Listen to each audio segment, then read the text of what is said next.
as determining the quality of our life goes.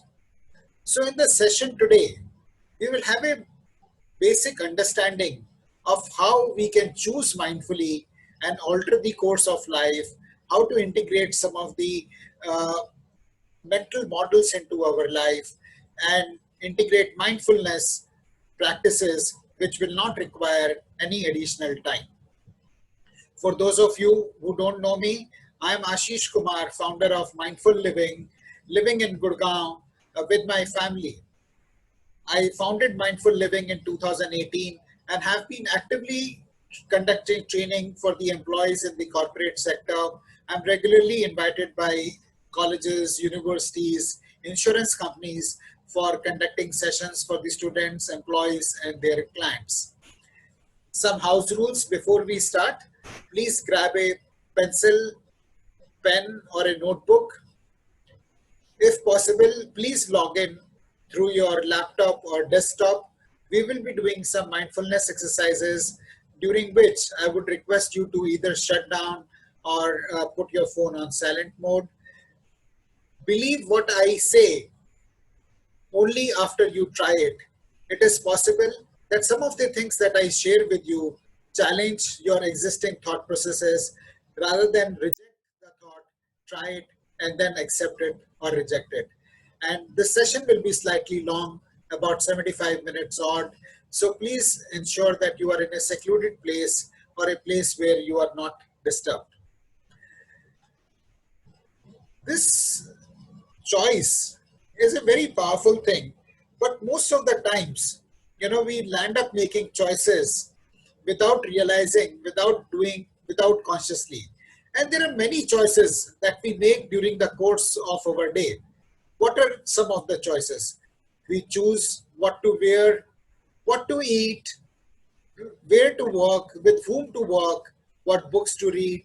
We choose our friends, we choose our life partner, we choose our thoughts, not consciously many times. We choose our leadership style.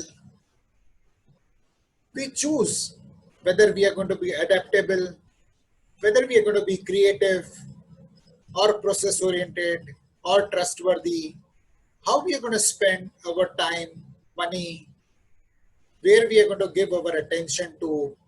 There are many, many choices which we make during a day and during our life. What is the process that is involved in making choices?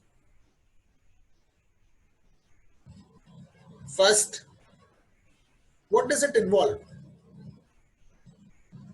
Are we aware that we need to make a choice?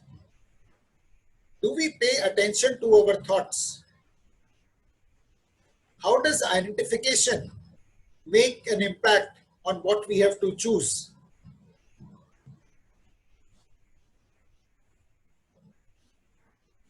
How do our choices impact us? Do they impact us at all?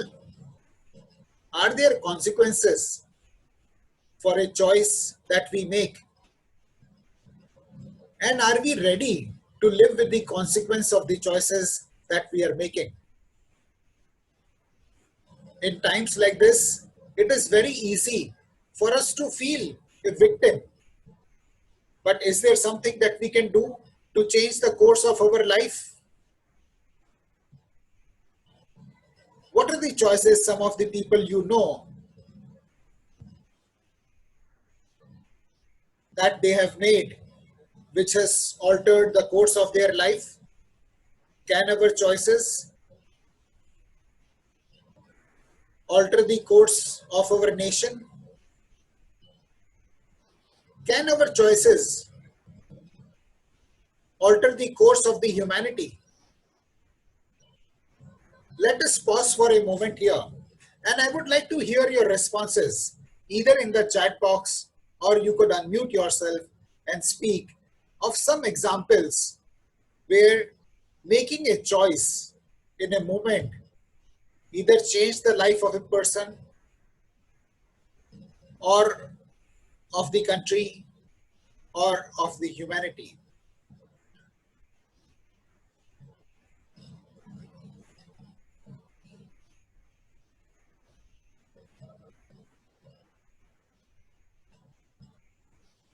Are there any examples that come to your mind? It could be a personal example. It could be example of someone you know. It could be a business leader. It could be a political leader, spiritual leader. What are the choices that you know of which people made, which altered the course of the history?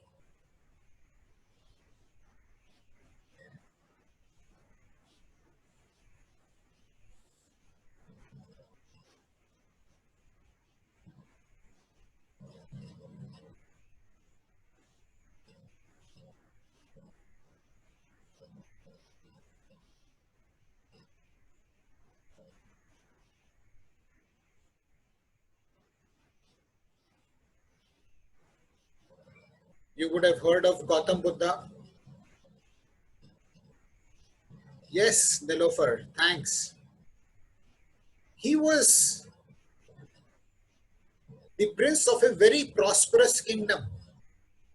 There was no reason for him to leave his cozy life and Shankaracharya and go into the forests. But he left his beautiful wife, young son, and all the riches of a kingdom to go and search for truth. And that altered in a very significant way the course of the humanity. What are the other choices that you know of which altered our history or our life?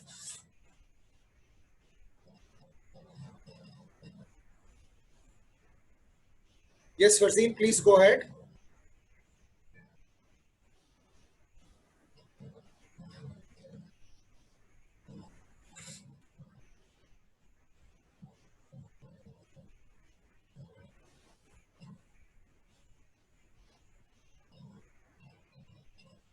Do you think choices made by the freedom fighters? What if Gandhiji would have been okay being humiliated by Britishers in South Africa? If we would have chosen to continue to be humiliated, do you think our history would have been different? So there are some choices which alter the course of the history of a country, some choices which alter the course of the humanity, some choices which alter the course of our life. What we will do here is we will pause and practice mindfulness for a couple of minutes. And after that, I will like you to do some exercises on making choices about your life. So I would like to invite you to settle down comfortably, close your eyes and mouth gently, keep your chin parallel to the ground,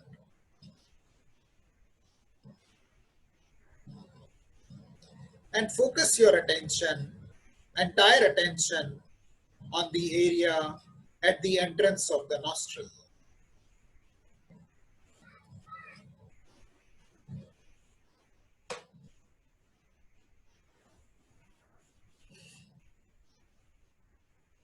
Observe every breath coming in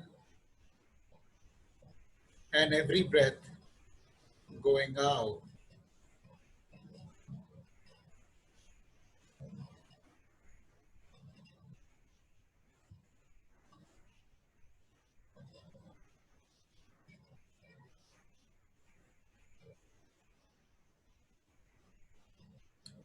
Normal breath,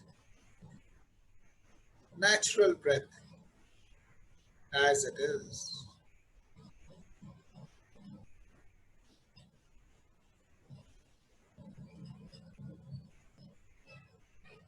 Don't do anything, just be aware.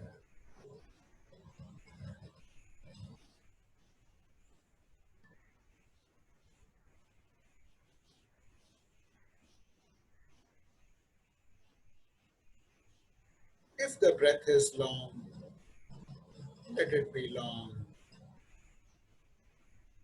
If it is short, let it be short.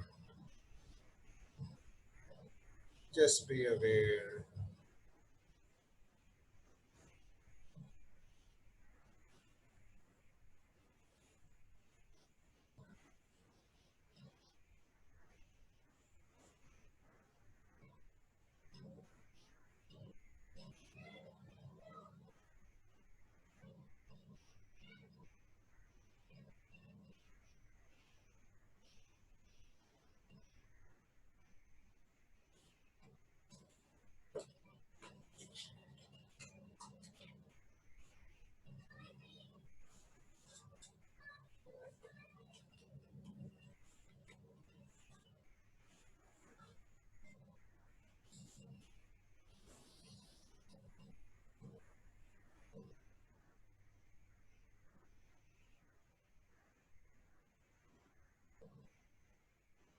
Incoming breath, outgoing breath,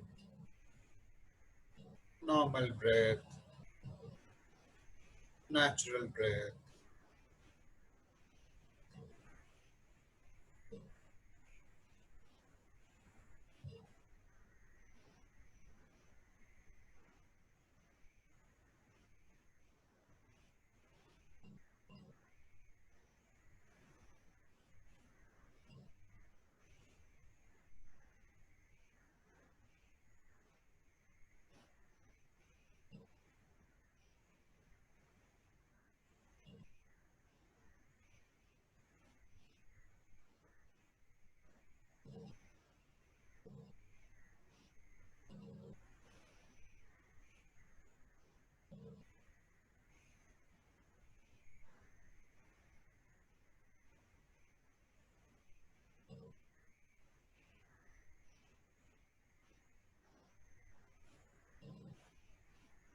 Like a gatekeeper, be aware of every breath coming in, be aware of every breath moving out.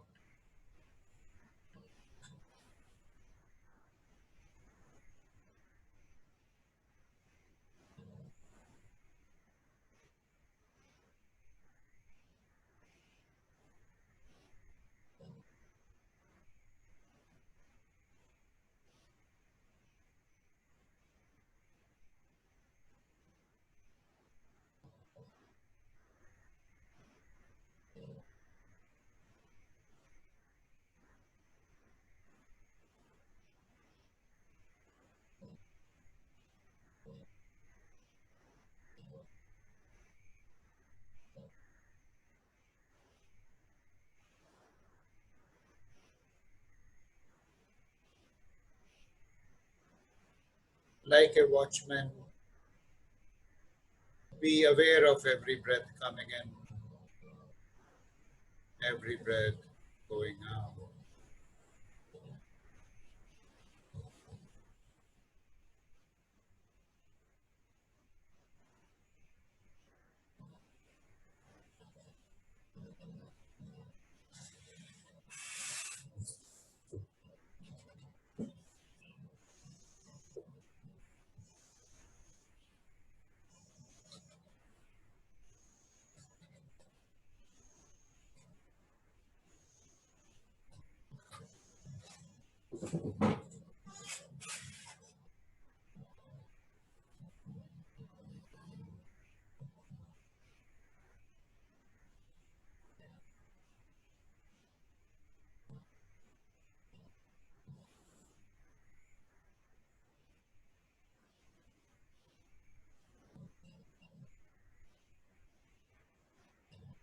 As we come to the end of this practice, take a deep breath in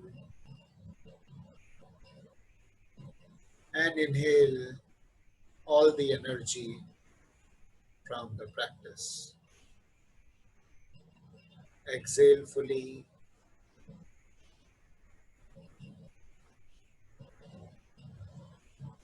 and set out an intention that everyone you will come in touch with today will benefit from this awareness, that you have developed.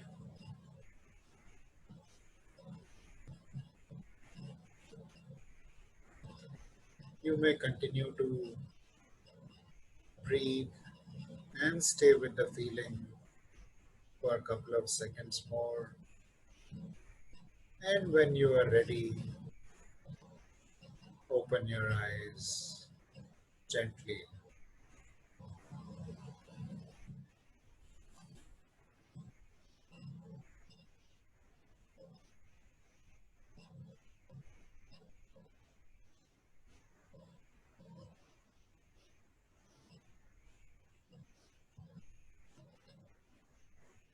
In this practice, we chose to focus our attention on the breath, the incoming breath, the outgoing breath, the normal breath, natural breath.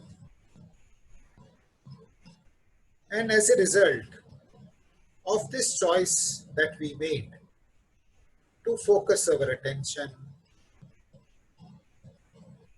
we feel peaceful, calm, relaxed. Every choice that we make in our life has a consequence,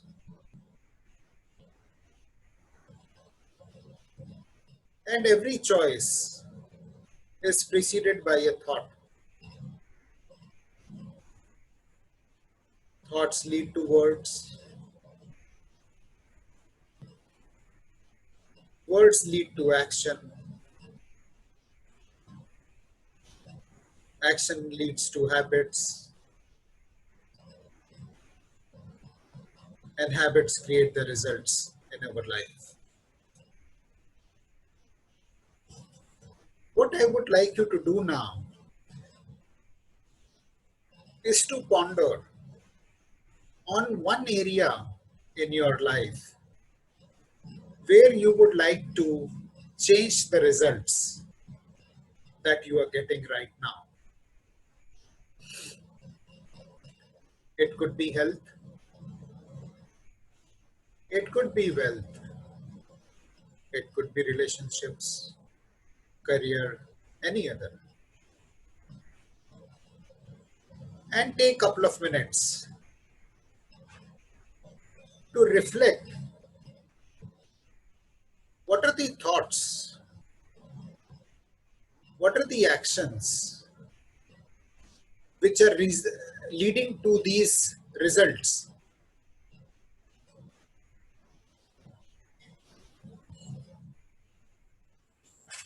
This is an exercise you do for yourself. You don't need to share with anybody else. But just take this time out,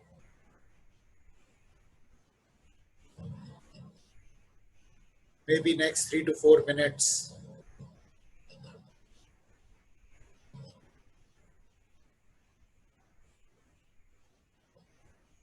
thinking about what is it that I need to do differently to get different results in my life.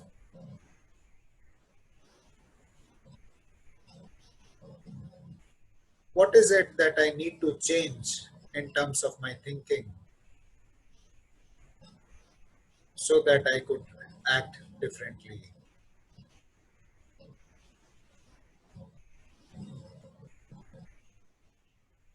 What are some of the underlying beliefs which may be causing these actions and these results?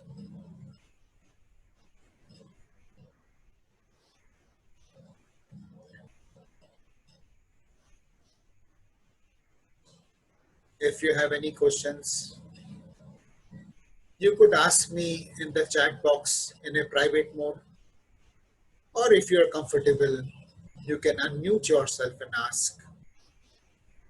Or if it is clear to you, continue with the process. of thinking and analyzing.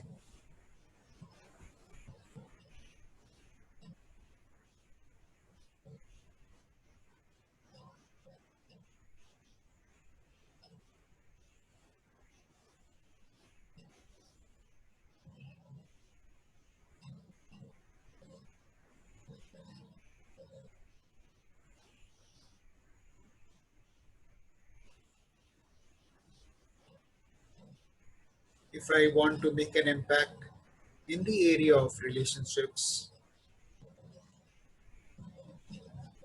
if I am looking at more harmonious relationships at work or at home,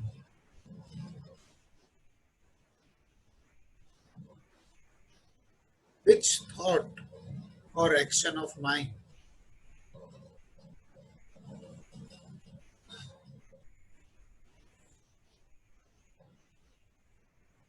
changing which, can produce the desired results?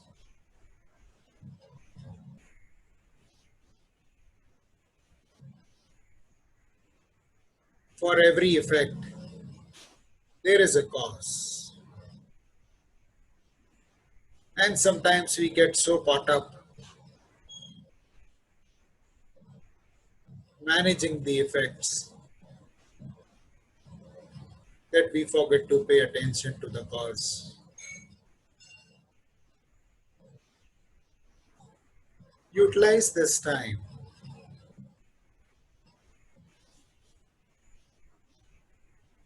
to look at some of the causes which may be manifesting in your life as results, desired or undesired.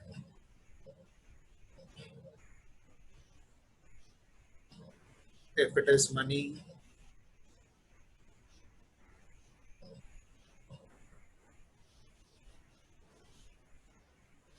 and if you're not happy with your financial situation, think of what caused it. Is it something of your own making, or is COVID to be blamed?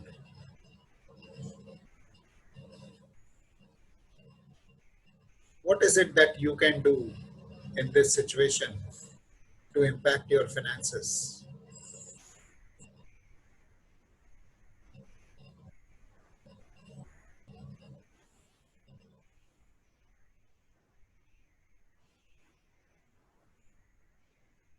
If you need more time,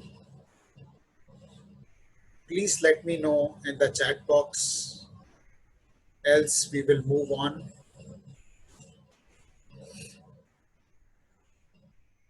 If you need more time, please type empty in the chat box.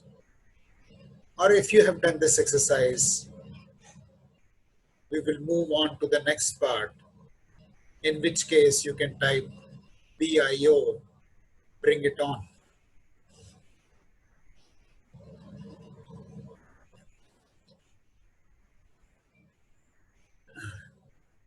Fair enough, Nilofer. Hope this made sense to you. Thanks for seeing. Thanks, Kanika. Take this time out routinely and examine the impact that the thoughts have on our life. And if we choose to think consciously, we will create results in our life which are conscious. And if we are unconscious about our thoughts, then the results in our life also will be created in default mode.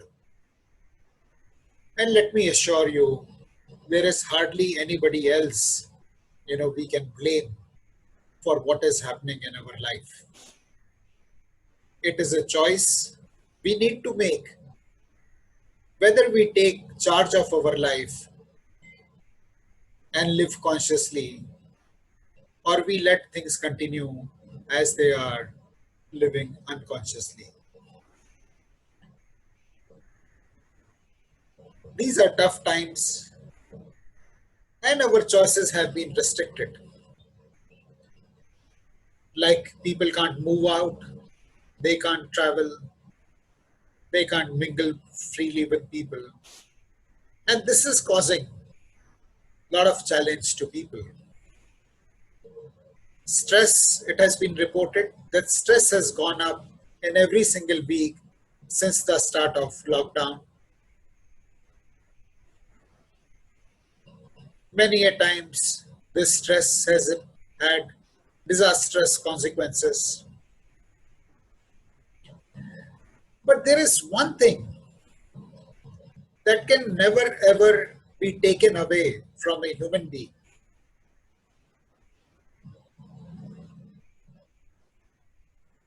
Do you have an idea of what that is? What is that one choice that can never ever be taken away from a human being?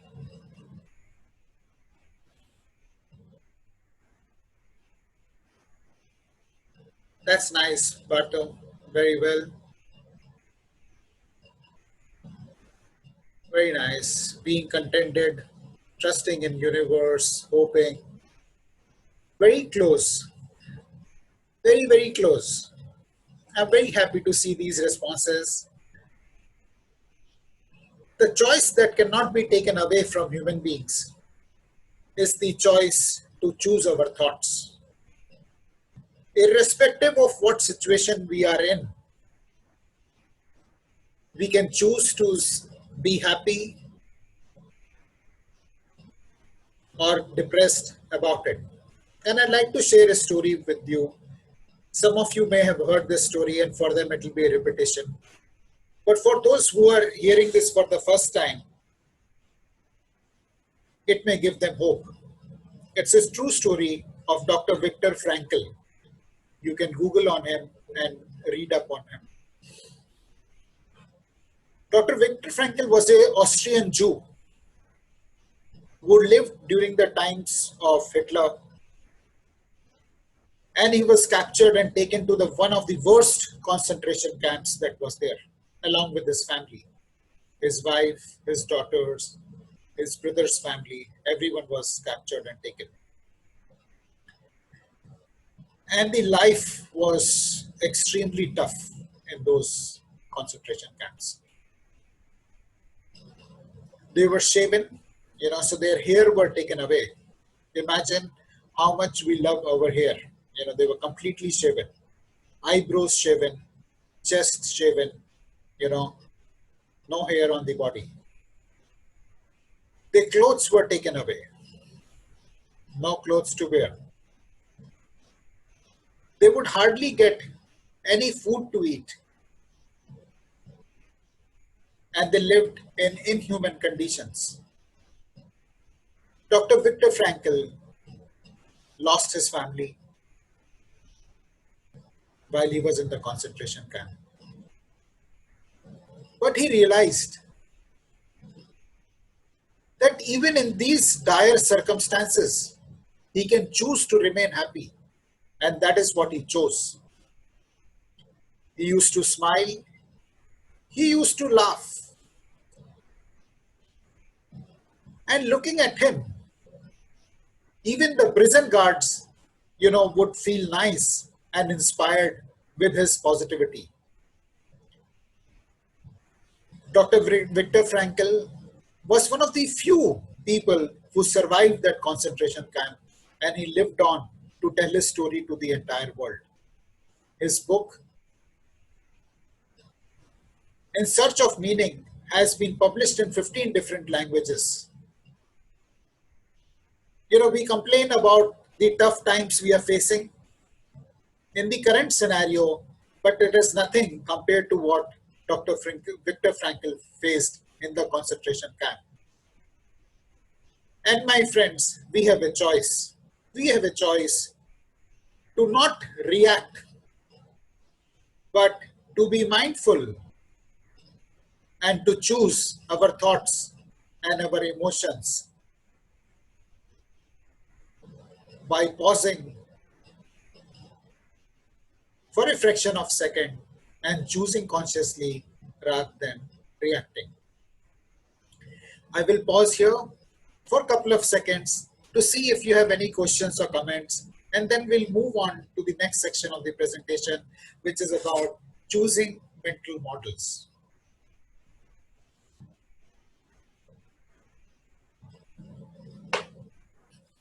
If I have been able to explain clearly so far, you can type EC in the chat box.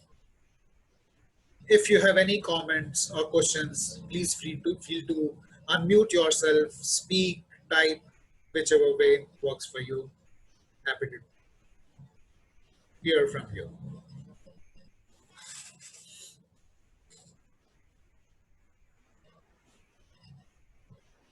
And while we are waiting for responses to come, you could continue to pay attention on your breath and remain grounded. Choose to pay attention to your breath while we are waiting, while we are pausing, and build this practice of awareness.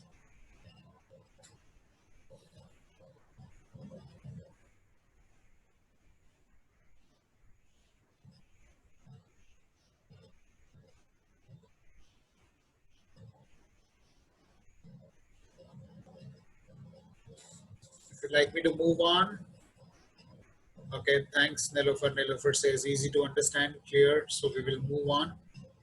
And we will talk about some mental models. It is most of the times our thinking is not conscious. 90% of our mind is subconscious mind. So let us see what are some of the mental models that we can consciously adopt, which can help us live happily. And the first one is fixing the man in the mirror. We discussed this last time as well. This is a scene from the iconic movie Amar Akbar Anthony, where Amitabh Bachchan is hurt. But rather than put band-aid on himself, he's putting band-aid on the man he's looking at in the mirror. And this is what our response is most of the times. The hurt is inside us, but we try and heal people outside. We try and change people outside of us, people in the world outside of us. But what we need to do is to look at inside us, look at our thoughts, look at our beliefs, look at our expectations, which are causing these results, which are causing these hurt, and set ourselves right. If we are right, then the world outside also will get right. In this case, Amitabh Bachchan needs to fix himself. He needs to put the band-aid on himself. And if he puts band-aid on himself, what he will see in the mirror will also be healed. Similarly, if we heal ourselves, what we experience in the world outside of us will also be healed. Happy to take any questions, comments. Else we will move on. You can stop me at any point of time. We are doing well as far as the time goes. This is a story I have spoken about many times, and I'll share, or I'll request someone to share on my behalf today. Somebody who has heard this story, I would like you to volunteer to share with the group on my behalf. Any volunteers?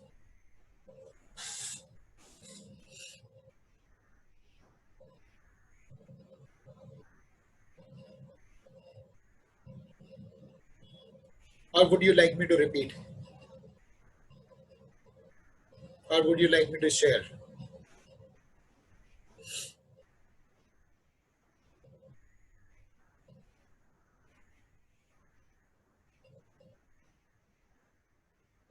Shall I try and make an attempt?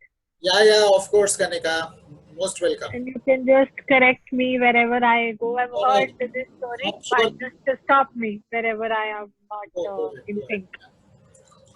So this is about a farmer who once owned a horse and had a son. And one day his horse ran away, And the neighbors came to express their concern. They said, "Oh, that's so bad. How are you going to work the fields now?" And then the farmer replied, "Good thing, bad thing, who knows?" And then after a few days, his horse came back and bought another horse with her and with him. And now the neighbors were glad. Now they said, "Oh, how lucky! Now you can do twice as much work as before." And then the farmer replied, "Good thing, bad thing, who knows?" Then next day, the farmer's son fell off the new horse and broke his leg. The neighbors were concerned again. And now that he was incapacitated and couldn't help around, and so they said, "Now you are handicapped, you can't really move too much. That's so bad." And then the farmer replied, "Good thing, bad thing, who knows?" So soon the news came that war has broken out and all the young men were required to join the army. And the villagers were sad because they knew that many of the young men would not come back, just like in any other war it happens. And the farmer's son could not be drafted because of his broken leg. And the neighbors were envious and said, "How lucky you get to keep your only son." So the farmer again replies, "Good thing, bad thing, who knows?" So I think the moral of the story is that the story illustrates wisdom to reserve the judgment and remain in the present moment so that you are able to avoid the stress and worry. Thank you so much, Kanika, for sharing the story so beautifully. I think you captured the essence of the story, and you shared one takeaway, but there are more takeaways from this story. Right. And I would Yeah. be happy to hear from the others. If you could unmute yourself and speak, or you can type in the chat box, what's been your takeaway, from this wise farmer? He says he accepts life as it is, as it is happening. What are the takeaways from the story for you?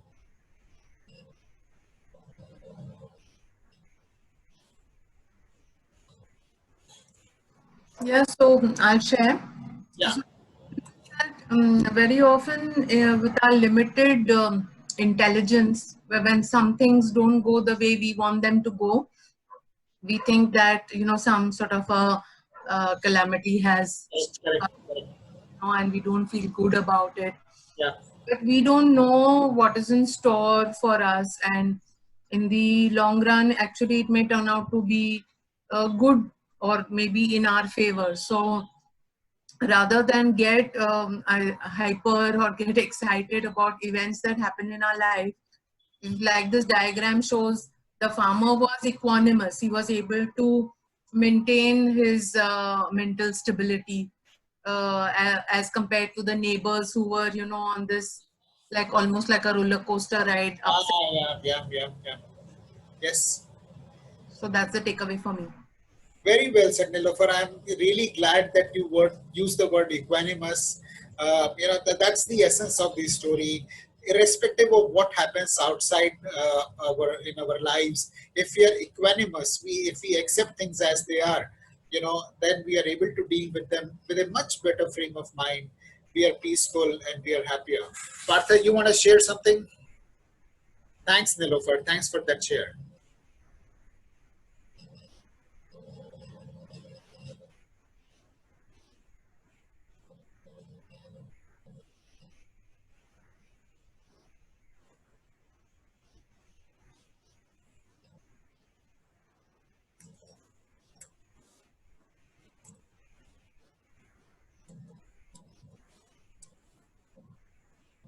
So there is one more which I would like to share, which is that life is not a straight line.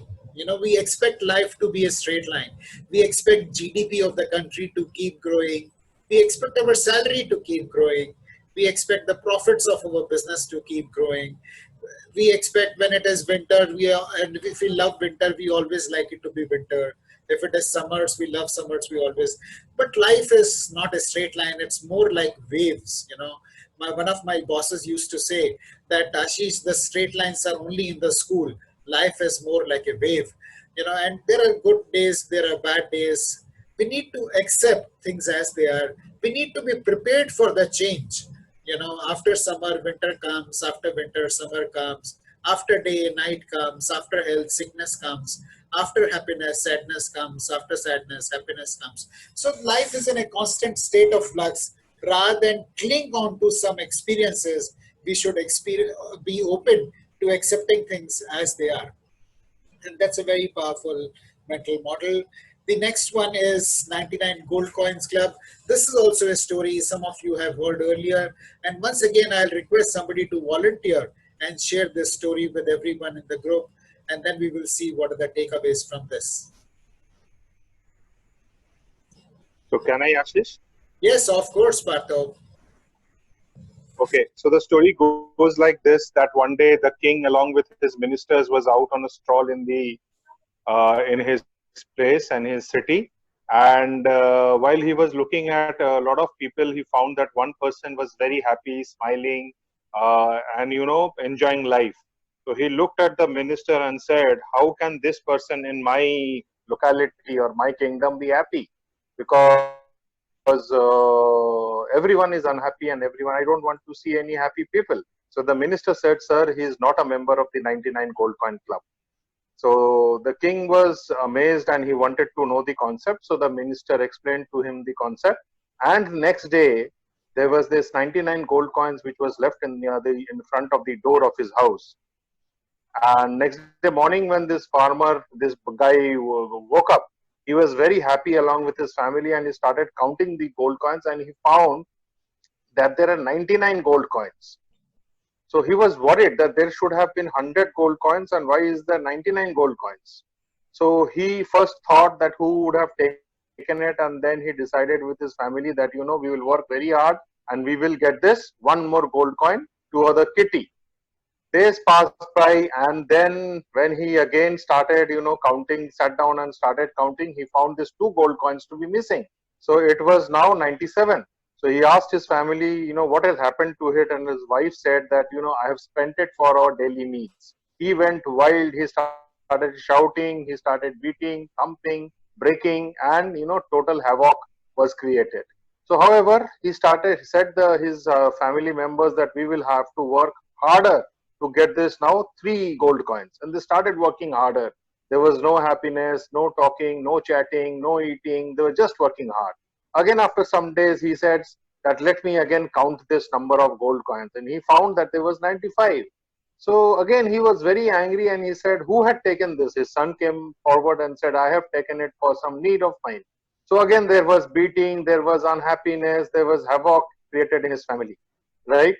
And they again started very hard, working very hard to now get these 5 gold coins. So after some time, when the king and the minister again went out for a stroll, he found that same happy person to be a very, very unhappy man fighting with his family, shouting, totally looking very, very stressed and all that. So the king looked at the minister and asked him, what has happened to him? The minister told him, sir, as I told you, now he's a member of this 99 Gold Coin Club. Thank you. So that's how For that. Thank you for that beautiful share, Partho. So what are the takeaways, friends? What are your takeaways from this story?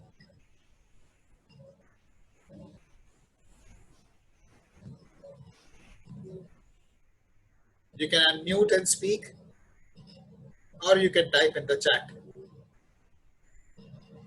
Accept and gratitude. Rather than be grateful for the 99 gold coins that this farmer got, he got caught with the one that is missing. And that is what happens in our life. We have 9 out of 10 things going right in our life. But the mental space that one thing that is missing takes is not 10%, it is 90%. And we make ourselves miserable and we make others around us miserable. And this is not only in, it does not apply only to money. Look at relationships. There is one thing which wife does not like about the husband. There is one thing which husband does not like about the wife. There is one thing parents don't like about children. There is one thing children don't like about parents. And that one thing becomes such a bone of contention, that it causes misery all around. In our workplace also, we say the same thing. Boss does not like one thing about about the subordinate. Subordinate does not like one thing, and we all get caught up in that, and we hold ourselves back, from giving fully. So people think that we are constantly craving for more, no contentment. We should we should seek more, but we should not crave for more. Sometimes people come and tell me, Ashit, is it good, is it bad to aspire for more? No, it is not bad to aspire for more, but first be contented. Most of the times people feel that they need to have this sense of lack, and only when they have this sense of lack can progress happen. But I urge you to try a different mode, where you are satisfied with what you have got, but still you are striving for more. And let me assure you, friends, it can be done. It is not that it cannot be done. Be satisfied with what you have and keep striving for more. That is what highest level of leadership is about. Think about it and try it. And if it works for you, please come back and share with us. If it doesn't work for you, please come back and share with me. We'll move on to the next story, which is about the giver's gain. And again, this is about Buddha. Gautam Buddha used to, like all monks, would beg for his food every day. And he was in a village going with one of his disciples from house to house to collect food. And they reached one house where this lady didn't have enough food that day to share. And she was feeling particularly bad, ashamed about this situation. So she asked her young daughter to go out and tell Buddha, tell the monk that they don't have anything to share today. They don't have anything to give. And the young girl happily, went out. She was about 7, 8 years old. And she was, telling Gautam Buddha that, we don't have anything to give you today. And Gautam Buddha realized what was happening, and he kind of stopped her midway, in her sentence and said, Beta, do you see that dirt lying on the floor? She says, yes, why don't you pick up and give it to us? And merrily, this girl picked up the dirt and put it in the bowl in which they were collecting the food. And Buddha happily walked away along with the disciple, and the girl happily went inside. But the disciple was very, very furious. He said, Buddha, what is it that you have done? Anyway, we didn't have food to eat today, and now you've got that girl to put dirt on this. Now we can't even eat what we have got. We will have to go hungry for the day. So Buddha said something very profound. He said, we will go hungry for a day, but the lesson that girl has learned will help her in a lifetime. And that is, the lesson is that we always have something to give. We may feel at times impoverished and feel that we don't have anything to give. But let me assure you, friends, there is always something that we can offer to other people. Many a times when I talk about this, people equate giving with money. But giving is not only about money. It is about giving your love. It is about giving your good wishes. It is about giving your smile. It is about giving a hug. It is about giving a hope. It is about caring for other people and building a sense of generosity. And it may look small, but it is a very powerful switch that we make in our minds from being a seeker to being a giver. And when I made that switch in my life, my life went into a different trajectory. There was a point of time in my life when I was struggling, and I was seeking the business, I was seeking money, I was seeking many other things. And that was the time I possibly was destined to hear this story, and I made that switch, and I started giving out. Initially I started by giving out good thoughts. I started doing those posts on the Facebook, on my status updates, and people started realizing, people started appreciating that, and I kept on upping the game and kept on giving more and more, and my whole mindset changed, and that started reflecting in my interaction with other people. It started reflecting in my interaction with potential clients, with customers, and my business just exploded after that. So this is a very powerful story. I'll pause for a minute to hear your thoughts and comments before we move on to the next one. If you have any doubts, questions, comments, if you agree, disagree, happy to take your thoughts.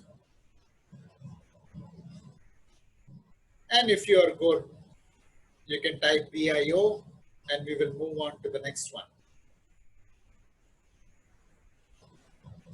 Thanks, Farzeen. Thanks, Nilofer. So we'll move on, I guess. And the next one is also about a powerful story about Alice in Wonderland. And you can read this for yourself. Or somebody, may I request someone to read this for me?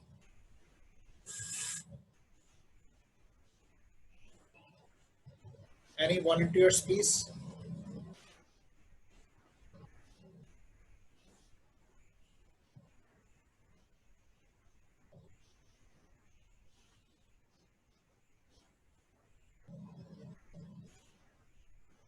Anybody would like to read this out for others?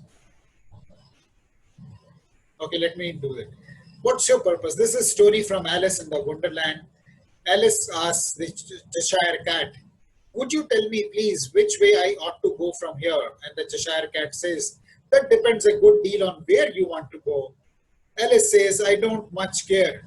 And the Cheshire Cat says, then it doesn't matter which way you go. This is about having a purpose in life, friends. And many people, I meet don't have this written down. It does not mean that they don't have it, but they don't have this written down. I was talking to one of my ex-colleagues who recently got admitted into one of the topmost business schools in India.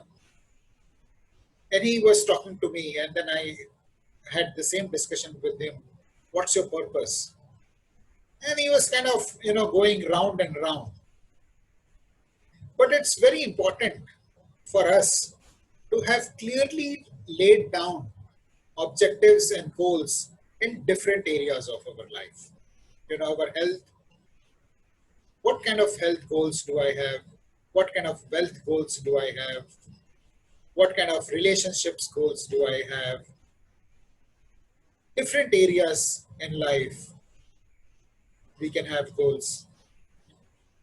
We are shortly going to launch a program on gratitude. And then for gratitude also to work, we first need to know what is it that we want. Unless we are clear, crystal clear about what we want in our life, the results that we will get will also be fuzzy. If we have fuzzy goals, the results will be fuzzy. If we have crystal clear goals, then all the energy goes into making those goals happen. So that's about having a purpose in life. Happy to assist any one of you if you want to work on setting your goals. I'll be shortly starting one-to-one individual complimentary coaching sessions. So you could reach out to me over WhatsApp and schedule your sessions. It will be at 4:30 p.m. Every day, Monday to Friday. So you can reach out to me on WhatsApp and request for a time. You could indicate 1 or 2 days that work for you, and we'll be happy to help you make your goals in different areas. And the last one, about a mental model is sharpening the saw. This is also a very powerful story. There were 2 woodcutters who went into a jungle. And one guy, started cutting the trees, and the other one, started sharpening the saw. And the one who started cutting the trees asked, what are you doing?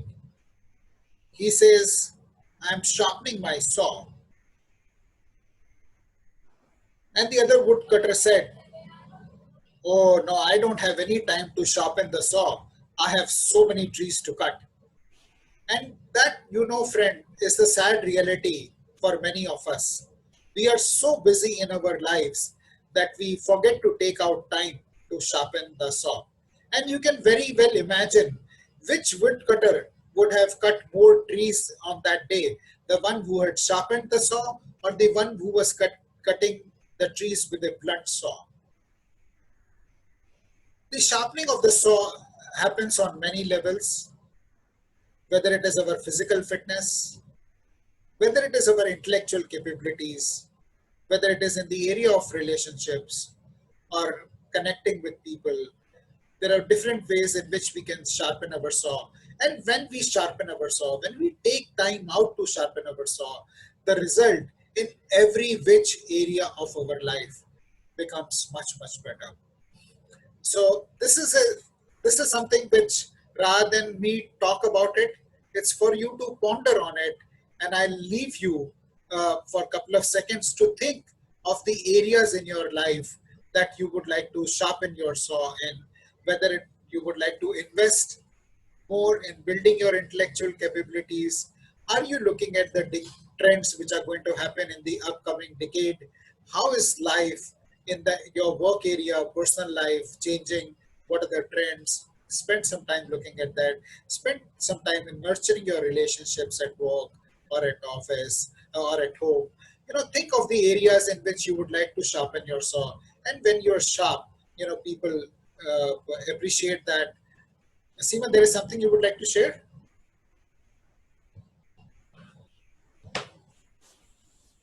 Any thoughts you have, anyone has? Uh, and then we will move on to the last part of the session, which is integrating mindfulness into daily lives. If this is clear, you can type BIO and we will move on to the last part of the session. Thanks, Nilofer.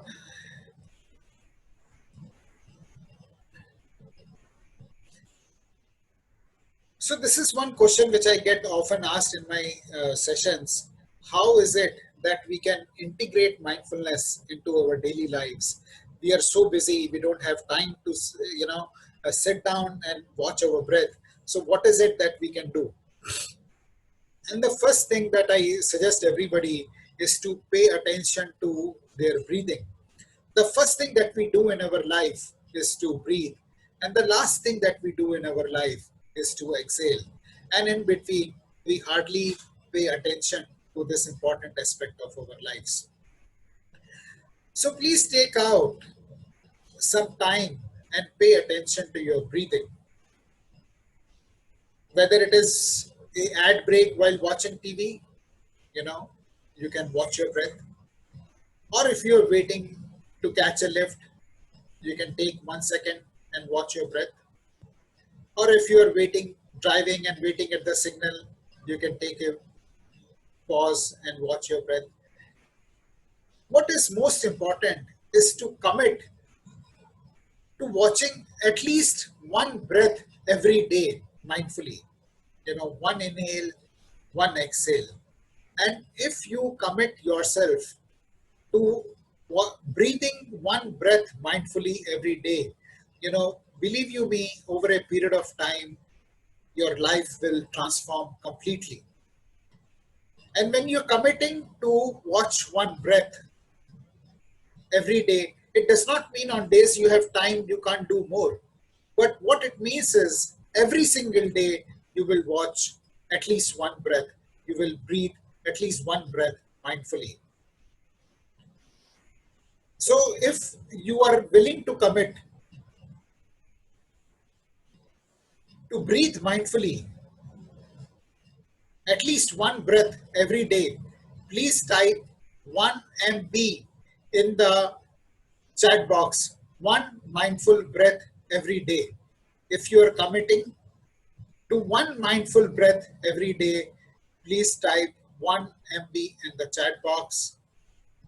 And those who have typed can utilize this time while we are waiting for others to type, to just watch your breath as it comes in, as it goes out. Just watch it. Just be aware of that breath, whether it is long or it is short. Just observe. don't do anything. It's not about manipulating breath. It's not about regulating breath. It's just about observing it. So thanks for those who have committed to one mindful breath. Happy to hear your experiences as we move on. Thanks, Samir. Thanks, Nidhi. Thanks, Farsim. Thanks, Anirudh, Partho, Dilofer, Farsim. Thanks, everybody. I wish you the very best as you start walking on this journey to being more mindful. The next thing I would urge you to do is to eat mindfully. The entire universe comes together to produce the food that we eat: the earth element, the water element, the air element, sun rays, everything. The entire universe comes together. And how much attention do we pay to the food that we are eating? Most of the people I know, they're either watching TV or checking their phones, WhatsApp messages on their phones, or talking on the phone while they are eating. Please slow down. Most of us eat 3 meals in a day, about 10 minutes a day. Take out this time for yourself and commit to eating mindfully. Pay attention to the smell of the food, pay attention to the touch of the food, pay attention to how it goes in and how it tastes. Chew your food very well. If there is nothing that you remember about mindful eating, just remember to chew your food very well. The only place the food can be broken down is by teeth in our mind. I see people gulping the food down, and they might be thinking that there is some digester inside in our intestine or stomach which will digest the food. There is no machine inside our stomach. It's only our teeth which can break the food down and give us the nutrition from the food. So please chew the food, eat slowly, pay attention to what you're eating, and that's a great way to be mindful about eating. The next thing I would urge you to spend mindfully. Most of us have delinked today. It may not be applying to you, but to the people around you, the people I see, uh, they have delinked their spending, and it's not linked to their income these days. In my father's time, if he would earn 100 rupees, he would only spend 80 or 90 rupees because there were no credit cards. Today, because of easy access to credit cards, we may be earning 100, but we may be spending 200, no questions asked. And I have seen people who have 3 credit cards, 4 credit cards, 6 credit cards, and they're just revolving limit from one credit card to the other. And it causes immense amount of stress to these people. And in some companies, I'm called to speak on financial wellness because somebody got into a debt trap and committed suicide. So that's an extreme case, but we all can take a small step. And let me show you my credit card, how my credit card looks like. I did a plastic surgery, and this is what my credit card looks like. Can you see this? This is my credit card. I just use this to buy books online because that I do shopping online, uh, but I can't swipe it anywhere. So there is a very limited use of this credit card. So figure out a way that works for you. Stop using credit cards or minimize the use. Spend mindfully. If we are earning 100 rupees, we should spend less than what we are earning. That's the way we will become happier. That's the way we will make our planet far more sustainable. Right now, otherwise there is a challenge. And one very great way to be mindful is to laugh, and like I was mentioning to you, even in dire circumstances of the concentration camp, Dr. Viktor Frankl would take out, would laugh and smile. So let us practice, 2 minutes, 1 minute of laughter. And the best part about laughter is when we are laughing, it's very difficult to hold any other thought. when we are laughing, our complete body, our mind is in the present moment. So it's a great way. And our body does not know the difference between fake laughter and genuine laughter. So whenever we laugh, the benefits are as it is a genuine laughter. So let's take a minute and start laughing. It will be good if you can put on your videos so we can see each other laughing, and then it really makes this so much more fun. If you're not able to put on your videos, at least participate, unmute yourself so we can hear you. Ideally it will be good if we can hear you and see you. Otherwise just unmute so that we can hear you at least, and just start laughing. We will start by doing a namaste laughter. So put your hands in namaste posture and continue laughing.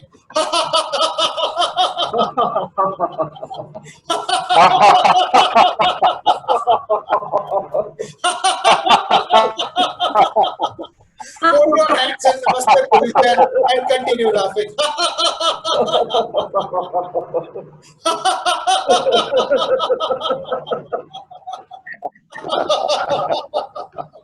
Then next we will practice cell phone laughter. Imagine you're talking to somebody and then you're laughing on the phone. You're talking to a friend and laughing. Imagine you just cracked a joke and you're laughing wildly.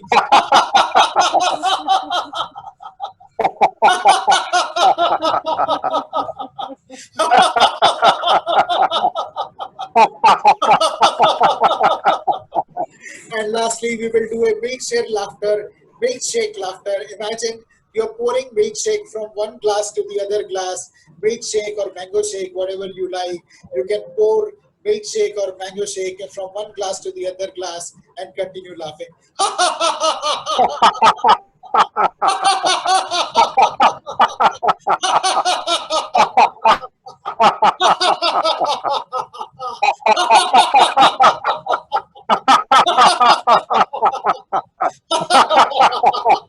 And then you can have your milkshake and have fun.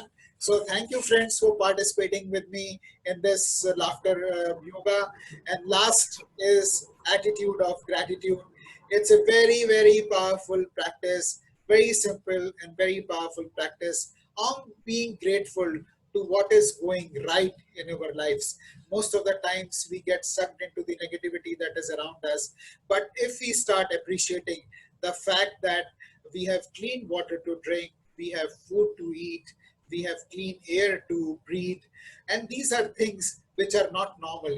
Till a couple of months back, Gurgaon air was so polluted, we couldn't see the sky. It was very difficult to breathe, but the air has cleared up now, so we have got clean air to breathe. From the time we are born to the time we die, universe ensures that we have air to breathe. That is a great bounty. So be grateful for the people who serve you, the doctors, people from the medical fraternity, the doctors, the cops, who are making sure that things are safe around us, the soldiers who are fighting on the border to keep us safe.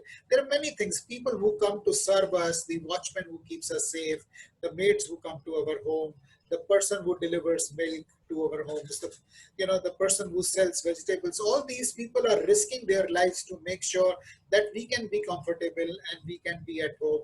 So please be grateful for whatever is going right in your life. And when we are grateful, then magic happens. It's a magical transformational practice. The more you're grateful, you can start by being grateful for 5 things in a day. Be grateful for air, water, food, the fact that you have a roof over your head, the fact that you have your family along with you. Whatever it is for you, just be grateful for that. And when you are grateful, whatever you appreciate in your life appreciates more and more. We will be starting a program on gratitude from 1st of August. It will be a 28-day gratitude exercise where, we will be talking about different aspects of gratitude in finer aspects so that the magic of gratitude can be experienced by you. I am grateful to you for taking out time and joining today. Really appreciate that.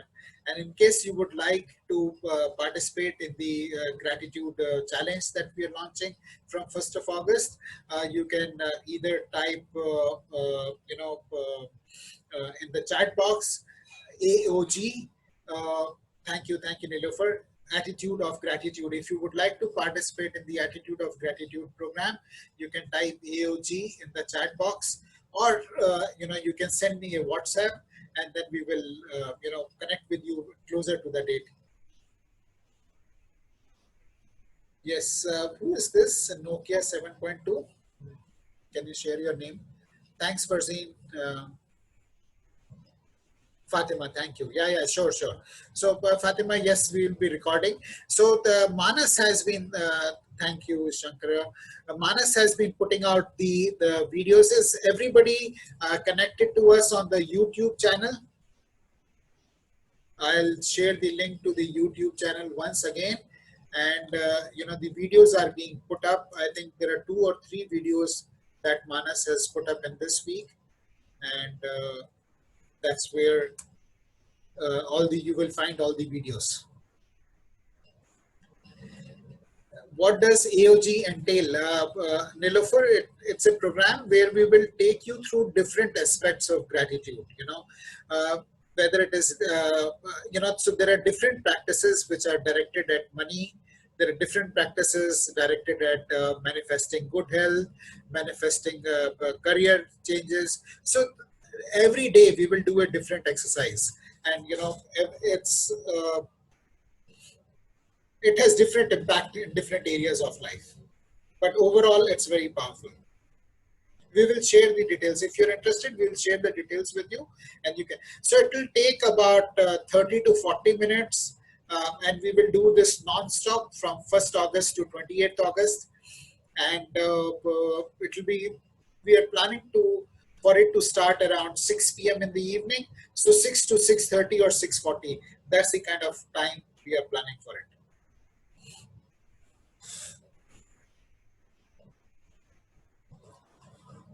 Okay, so we will wait for a minute or 2 more to take any questions or comments. Thanks, Nidhi. Take any questions or comments, and then we will wrap up.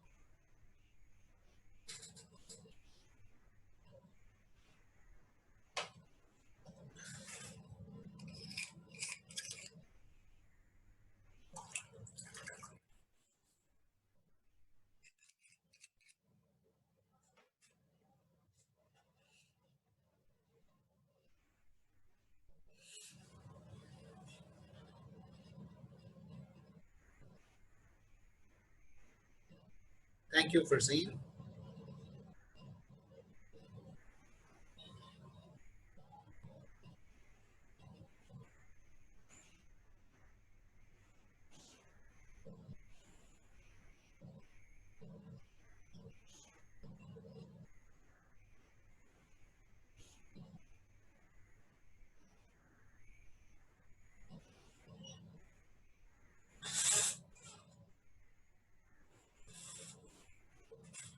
So while we are waiting, you could also share your one takeaway from the session. Happy to hear that. If we have no more comments or questions, thank you, Anirudh. Thank you very much. The next session possibly will be on mindful listening, because that was a request we got. So I'll confirm to you by Wednesday or Thursday, but that's what we are planning the next session to be on, which is applying mindfulness to listening, the conversations we have. Conversations we have.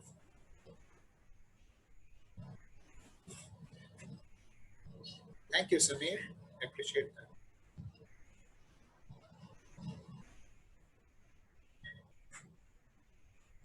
So thank you, friends. We will bring the session to a close. If you're interested in participating in Attitude of Gratitude, please send me a WhatsApp message. Those who have responded in the chat, I have made a note of it, and we will reach out to you. Thank you very much. Our next session will be next Saturday, 12 o'clock, on mindful conversations and mindful listening. Thank you. Have a great day. Have a great weekend.